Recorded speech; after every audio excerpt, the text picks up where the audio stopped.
Darkcast Network. Welcome to the dark side of podcasts. Any parent knows that when a child is excited, little can be done to slow their roll. It is often those moments where we have to contain our own worries and let them explore and expand and grow that really matter, that provide them an outlet for their curiosity to take hold and to keep them coming back for more. On a July morning, that is exactly what a father did with his 3 boys and 2 friends. He took them to the wilderness and allowed them to be curious and open and challenged. And as they came to the peak of the tallest mountain in Maine, fog enveloped them. And despite others calling out a warning not to go there, one boy finds himself alone on an unknown trail and far away from his family. Welcome back to Tragedy with a View.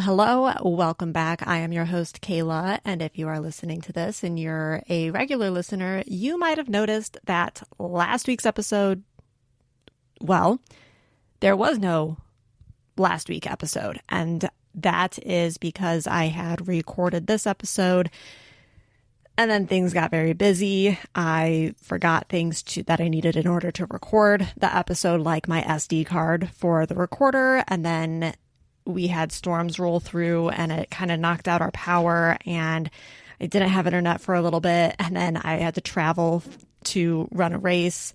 And some of you know I'm an avid runner, and I actually ran through the New River Gorge National Park this last weekend, and it was amazing and beautiful. I don't think I've ever smiled so much during a race in my life.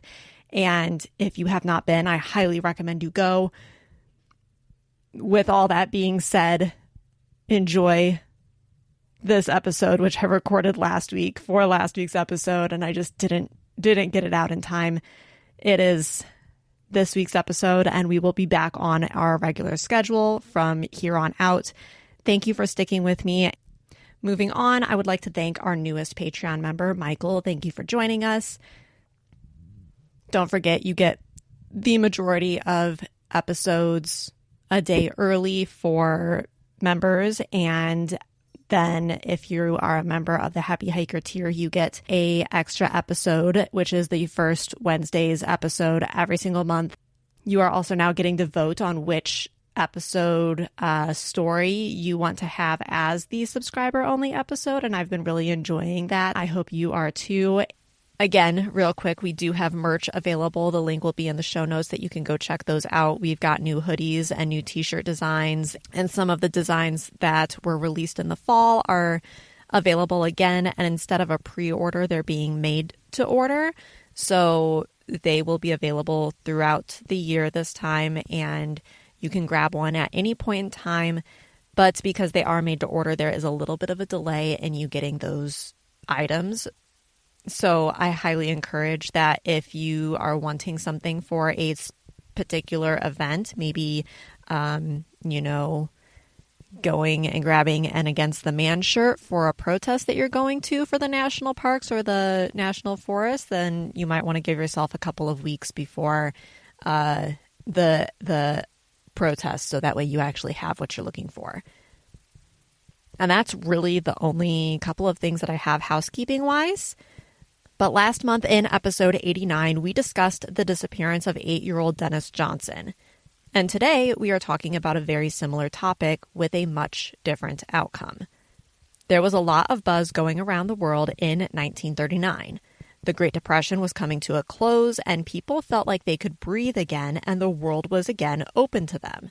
Though Hitler was attacking Poland and many countries were on the edge of whether to get involved or not, America included. But in the States, that was not the only thing getting people talking. The radios across the nation rang with the excitement of Lou Gehrig's Luckiest Man speech in the Yankee Stadium, and the New York World Fair celebrated their 11 millionth visitor. There was so much to celebrate in the New England states and across the country, but if you listened back to the news making headlines in July of 1939, there was a stretch of days where a very different set of information was being portrayed from the Katahdin Hut Trail in Baxter State Park. The Katahdin Hut Trail at the time was the newest section and the ending section of the then 2-year-old Appalachian Trail. The Appalachian Trail, for those of you who don't know, is a 2,190-mile or 3,536-kilometer long trail that runs from Georgia to Maine, ending at the summit of Katahdin. Today, it is one of the most popular trails to thru hike in the entire world.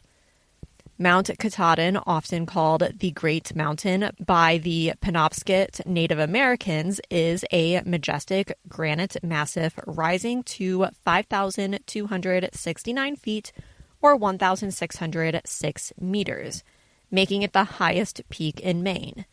It stands as the centerpiece of Baxter State Park, which is a sprawling wilderness preserve of over 200,000 acres and famously marks the northern terminus of the Appalachian Trail. Baxter State Park is a vast expanse of untamed wilderness where the air is crisp and carries the scent of pine and damp earth. Encompassing Katahdin is a mosaic of dense, towering coniferous forest, a sea of spruce and fir trees that carpet the lower slopes and stretch out into the lowlands. Beneath this emerald canopy, the forest floor is a rich tapestry of mosses, ferns, and wildflowers, their vibrant greens and delicate blooms creating a sense of serene beauty.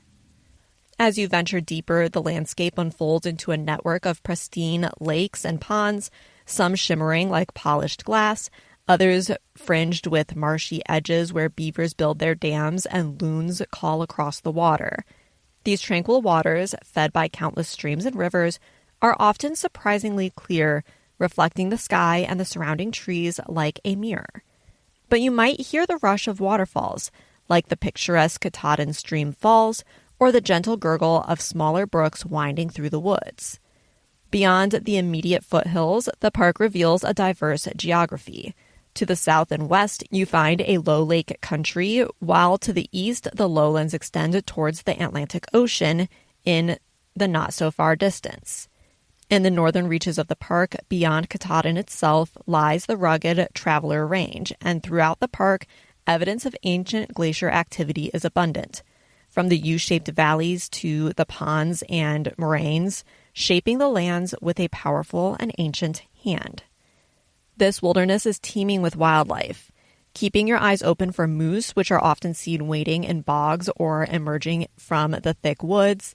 Black bears roam the forests, and white-tailed deer are a common sight. Smaller creatures like otters, mink, beavers, and a variety of birds, from soaring peregrine falcons to common ravens, add to the vibrant ecosystem. In winter, the landscape transforms into a hushed, snow-covered wonderland, resembling the Kilimanjaro of New England, where animals like snowshoe hares and foxes thrive. Climbing Katahdin is not a stroll. It is a physical and mental challenge that demands respect. As you ascend, the terrain constantly shifts, feeling different underfoot with every gain in elevation. The initial stages often involve navigating forest paths where roots snake across the trail like gnarled veins and rocks. Some small and loose, others massive and unyielding, demand careful foot placement. The air might feel humid and thick with the scent of damp earth and pine needles. The incline gradually steepens, the quiet rustle of leaves giving way to your own labored breathing. As you push higher, typically around 3,000 feet, the majestic evergreens start to shrink and become stunted. Their forms become twisted and shaped by the harsher winds and thinner soils. The forests start to thin, revealing glimpses of the expanding landscape below. Here, the ground becomes more rocky and solid earth, giving way to immense boulders and scree fields. This is where the true character of Katahdin emerges. On trails like the Hut Trail or Cathedral Trail, you'll encounter sections that are less hiking and more scrambling. Imagine pulling yourself up over massive granite boulders, using hands and feet, feeling the rough, cold texture of the ancient rock against your palms. Some of these sections might even feature metal bars or chains to assist in your ascent, and is a testament to the steepness and the exposure on these sections. Your boots find purchase on the precarious edges or slide slightly on loose rock, demanding constant awareness and balance. The sounds are of your own breathing, the occasional dislodged pebble, and the wind beginning to hum around you. As you break through the tree line, often around 4,000 feet, you enter the alpine tundra. The environment here is very different from what you've experienced before. The trees vanish almost entirely, replaced by hardy, low-lying alpine vegetation, delicate wildflowers, tough grasses, and lichens clinging to the exposed rock. The wind often picks up, whipping around you, carrying a chill even on a warm day. The ground is now predominantly bare rock and gravel with very little soft earth. The final push to the summit can feel like traversing a different planet. This expansive, relatively flat but still rocky plateau offers truly unbroken lines of sight for miles in every direction. The air, thin and crisp, invigorates your lungs. The wind, ever present, can be a powerful force testing your balance. But the views here are breathtaking. There's 360-degree vistas of endless green forest stretching to the horizon, dotted with countless shimmering lakes and the winding ribbons of rivers. On a clear day, you can see for 170 miles or 274 kilometers and can even catch a glimpse of the White Mountains in New Hampshire. The silence is broken only by the wind and perhaps the distant call of a bird. The sheer scale of the landscape is humbling, making you feel small yet incredibly connected to the vastness of nature. Reaching the summit of Katahdin is more than just a physical feat. It is an immersive experience that engages all of your senses, leaving you with a memory of Maine's untamed heart and the raw power of the mountains. And that is exactly what Donald, his sons, and two friends were wanting to get into when they set out on a calm summer day. On July 17, 1939, Donald Fendler, his three sons Ryan, and twins Don and Tommy, along with friend Henry Condon, who was the teenage son of a local guide, and another teenager, Fred Eaton, who was a family friend, all set out on Katahdin Hut Trail. Don and Tommy were born on August 29th of 1926, so they were nearing their 13th birthday and were so excited to be exploring with the big boys. It was here, as they were nearing the summit as a group, that Don surged ahead, along with Henry and Fred, trying to be the first of their group to reach the peak. Henry and Fred were both older than Don, and it is no surprise that when they decided to climb faster, Don decided that he could keep up. But in doing so, their excitement meant that they overlooked the fog rolling in. Soon, they found themselves swallowed by a thick cloud, and when they turned back to the trail, it was gone. Both Fred and Henry told Don that the best thing they could do was stay put, that his dad and brothers would reach them shortly. Don, though, felt he knew the way, and as he descended, he found the trail. Rushing along to rejoin his father and brothers, he overlooked small signs that would later have helped him to realize that he was not on the right trail. He was not heading in the direction of his family. He didn't know what direction he was heading in at all. And then the trail he was on came to an end. And around him was a strange wilderness that left him feeling completely alone. The mist was beginning to let loose some rain, and Don didn't have a pack or a sweater to stay warm. He had no food and no water. All he had were the clothes on his back and the knowledge in his brain. And at 12 years old, that began to feel like not enough. Still, he gave himself every fighting chance he could. His first task was to find a source of water, but as the sun began to go down, Don decided that water could wait. He needed to find some form of shelter. He found a section of tree branches that were low to the ground but large enough that he could curl up in. And settling in for the night, he thought to himself, First thing, I must keep my head. Then, maybe, if I look close, I can find a trail. The next day, that is exactly what happened. He found a trail to follow, but it did not take long for Don to realize that this trail was also not going to lead him back to his family. But it did lead him to a stream. If there's one survival skill I want you to take away from this episode, it is this. Follow water sources downstream. Streams will often lead to creeks, which lead to rivers, and rivers often are where settlements and therefore cities have been created. And in order to find these larger settlements, you must follow the water in the direction that it is running. Don knew this, and he followed the stream, which eventually widened and became deeper. At one point, he decided to cross the stream and removed his shoes to keep them dry. He tied the laces together and tossed one over the shoulder so that way there would be one shoe on either side of him. In doing so, he thought that the shoes would be secure. In a moment where he lost his balance and tottered, his shoes slipped free from his shoulder and were washed away. And then the next time he crossed a stream, he paused to take off his pants, which he was also removing to help keep them dry as well, and therefore allowed him to stay warmer. There was a boulder in the center of the stream, and when he tossed his pants to the boulder, he missed and watched helplessly as they were carried away by the water. Temperatures were dropping dangerously low at night, especially for a young boy with no pants and no shoes. Dropping to nearly freezing, Don would curl in on himself and shiver until the sun rose and he could keep going. When Donald first realized that Don was not on the trail or at the summit, he made sure the boys stayed together and within sight of him the entire descent down the mountain. And then he immediately reported Don missing to authorities. Initially, the search started really strong and with a lot of hope. Don had been in the Boy Scouts and gained useful knowledge, and everyone hoped that this would help him survive in the wilderness. But as the search continued, word would spread about Don's disappearance, and with the fact that he was only 12 years old, people began to flood into the wilderness looking for him. It was vital that they found him quickly. As many of us know by now, the longer you are in the elements, the more likely the outcome will be devastating. And this devastation was realized when one of the searchers found a set of footprints. They were about the size of a preteen, and they led directly to a cliff called the Saddle Slip that plummeted roughly 400 feet or 120 meters down the face to a rocky landscape below. Fearing that these could be Don's, a search of the area below began and found nothing. But then a new set of footprints was found the next day, leading to an even bigger search.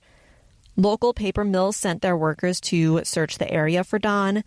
Boy Scout troops that were local to Baxter State Park made their way into the forest, and they would squeeze inside tight rock outcrops and climb into trees trying to find the boy.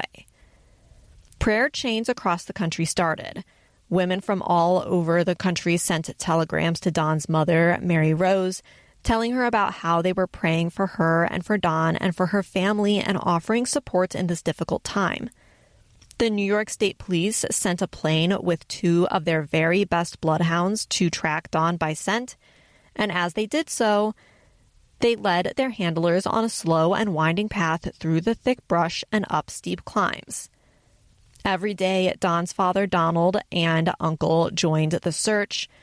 When they were not searching, or those who were not actually on the ground searching, they were offered space to stay at a nearby Girl Scouts camp at Togue Pond, which was 8 miles or 13 kilometers away.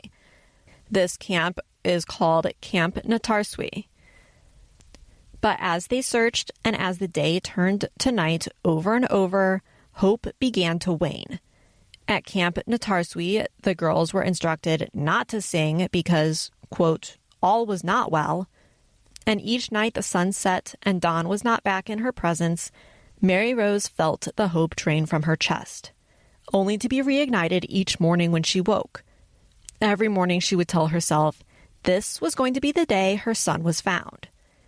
In the forest, Don was putting all of his Boy Scout knowledge to work. He was eating all of the edible berries that he could find, and there were a couple of times where he actually saw black bears in the vicinity, and he decided that pressing his luck for a few berries just wasn't worth it. He was plagued by black flies and mosquitoes that relentlessly bit him, and then on his 5th day, he found a cabin. Excitedly, he ran up to the front door and pounded on it, finding it unlocked, and that no one was there. After snooping around, it was clear to Don that no one was coming to this cabin in the near future, and no one had been there recently. All that he found of use was a potato sack, which he used to wrap his legs in for a little extra warmth and maybe a little bit of protection against the bugs. By this point, Don is exhausted and has to talk himself into continuing to walk each day. He contemplated how easy it would be to just lay down and just never get back up. He would pass out, and once he fell down an embankment because he was too tired to recover himself when the mud gave way beneath his feet. Then, on July 25th, after 9 days of walking, Don walked into an opening along the Penobscot River, and he saw something that made him smile: a cabin and people. Nelson McMorran and his wife, Lena, saw Don and immediately knew that he was the boy that everyone had been looking for. They gave him some food and soup and water and started caring for his bug bites and other minor injuries, and then called his mom. Don was 35 miles or 52 kilometers from where he started near the peak of Katahdin. His dad, Donald, was relentless in his search, and many could see how upset he was that Don was missing. And this, in many ways, was likely the reason that so many began to look for Don. The sadness that Donald felt was palpable and relatable to so many mothers and fathers who saw his pain and stepped forward to help. So much attention was placed on finding Don that eventually word spread to the governor of Maine, Lewis Barrows, and President Franklin D. Roosevelt. The McMorrans didn't have a good way to get out from their cabin, as they would canoe in, so they loaded Don into their canoe and then took him to Grinstone, where they met with an ambulance which took him to a hospital in Bangor. Here he was assessed and found that he had lost about 16 pounds or 7 kilograms, but otherwise he was fine. The next day, Don's story was on the front page of the paper, and this would be the first of many stories run about Don. A parade was held in his honor, and Don would receive the Army and Navy Legion of Valor Medal in 1940 from President Roosevelt. And Don, with the help of author Joseph B. Egan, would write a book about his ordeal called Lost on a Mountain in Maine. And many school children have been required to read this book over the years.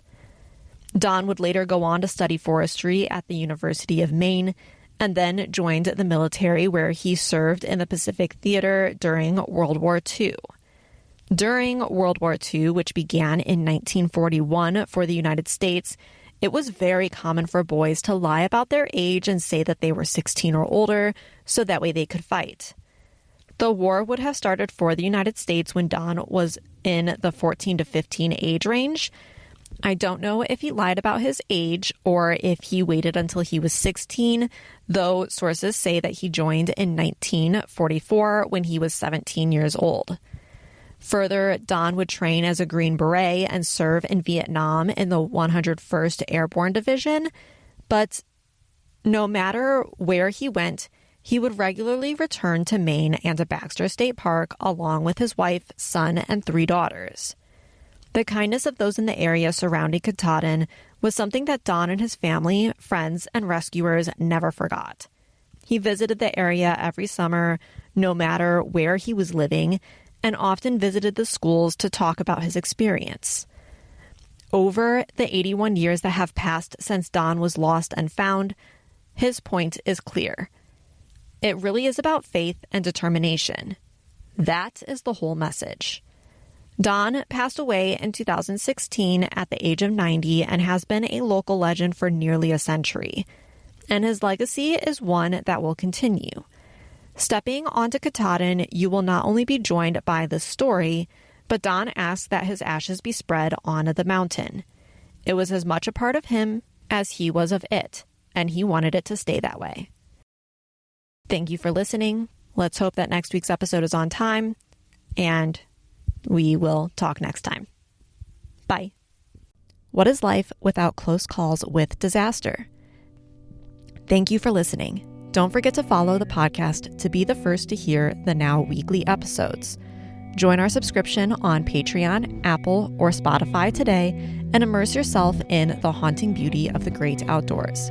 For around $4 a month, you'll get exclusive access to the first episode of each month and early access to all other episodes, showcasing the morbid and mysterious side of nature. Please reach out with story requests, and if you have your own story, please email tragedywithaview@gmail.com for a chance to have your story featured on a later episode. Again, thanks for listening. We'll see you next time.